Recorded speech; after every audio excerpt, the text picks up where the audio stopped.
जय माता दी मित्रों, हमारे YouTube चैनल में आपका हार्दिक स्वागत है।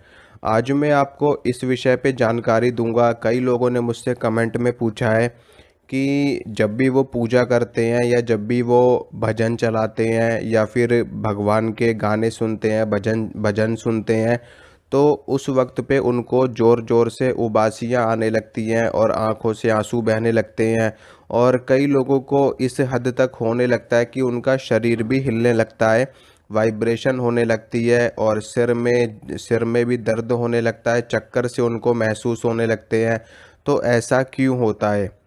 तो सबसे पहले तो मैं आपको ये बताना चाहूँगा कि ये सभी लक्षण आपके शरीर में किसी न किसी शक्ति के होने का आभास करवाते हैं। वो शक्ति सकारात्मक भी हो सकती है, वो शक्ति नकारात्मक भी हो सकती है।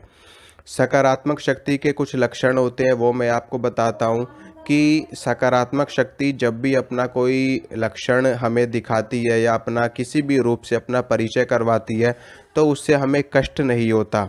जैसे कि जब आप किसी की पूजा कर रहे हो, मान लो आप किसी भी देवी या किसी भी देवता की पूजा कर रहे हो, तो उस वक्त में आपको उबासी आने लगे पूजा करते वक्त और आपको पूरे दिन भर में कभी भी ना आए उबासी, सिर्फ और सिर्फ पूजा करते वक्त उबासी आने लगे और ज़ोर ज़ोर से जम्हाई आने लगे, आंखें भारी भारी हो जाएं, सिर भी हल्का भारी भारी हो जाए और शरीर भी हल्का भारी भारी हो जाए, तो इसका मतलब ये है कि आपके ऊपर आपके इष्ट देव की या जिनकी भी आप पूजा कर रहे हो, जिनकी भी आप साधना कर रहे हो, उनकी कृपा है, उनकी शक्ति आपके ऊपर मौजूद है।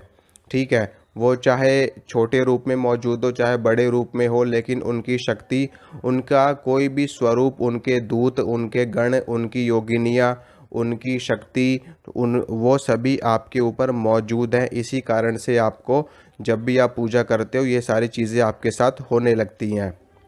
दूसरी चीज़, जब कोई नकारात्मक शक्ति शरीर के ऊपर असर दिखाती है अपना, तो उसके क्या लक्षण होते हैं?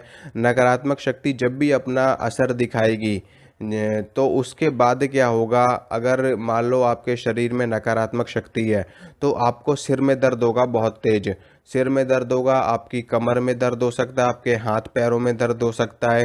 कभी एक हाथ में दर्द होगा, कभी एक पैर में दर्द होगा, कभी आपके कंधे भारी भारी से लगेंगे आपको। और उसके बाद ऐसा लगेगा आपको जैसे कि बहुत ही ज़्यादा किसी ने पिटाई करी हो, उठने का मन नहीं करेगा। जब आप सुबह सो कर के उठोगे तो इतना ज़्यादा शरीर आपका टूटा टूटा सा महसूस होगा, जैसे पता नहीं कितना काम करके हम लेटे हैं और बिल्कुल भी उठा ही नहीं जा रहा। ये सभी लक्षण नकारात्मक शक्ति के होते हैं। नकारात्मक शक्ति का कोई भी अंश आपके अंदर मौजूद हो सकता है, छोटी मात्रा में, बड़ी मात्रा में, या फिर किसी भी रूप में वो शक्ति आपके ऊपर हो सकती है। या इसका असर तंत्र का भी कुछ मात्रा में असर आपके ऊपर देखा जा सकता है। कई बार ऐसा होता है कि जैसे तंत्र किसी और के ऊपर किया जा रहा है और हम बीच में पड़ जाते हैं, तो ऐसे में कुछ मात्रा में उसका असर हमारे ऊपर भी आ जाता है। तो ये नकारात्मक शक्ति के लक्षण होते हैं और सकारात्मक शक्ति के लक्षण मैंने आपको बताए।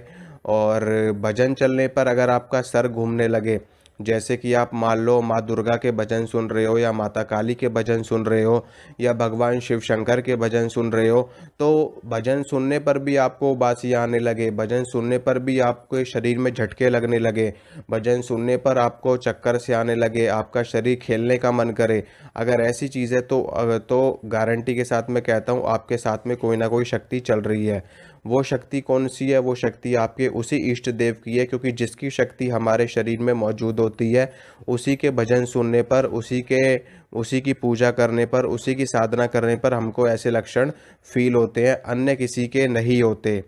तो ये कुछ लक्षण होते हैं जिसकी वजह से हम महसूस कर सकते हैं कि हमारे साथ में सकारात्मक शक्ति है या फिर नकारात्मक शक्ति है। और अगर आपको भी उबासी आती है पूजा करते वक्त या आपके साथ भी ये सारी चीज़ें होती है, तो आप लोग समझ जाना कि आपके साथ में कोई ना कोई अच्छी शक्ति चल रही है।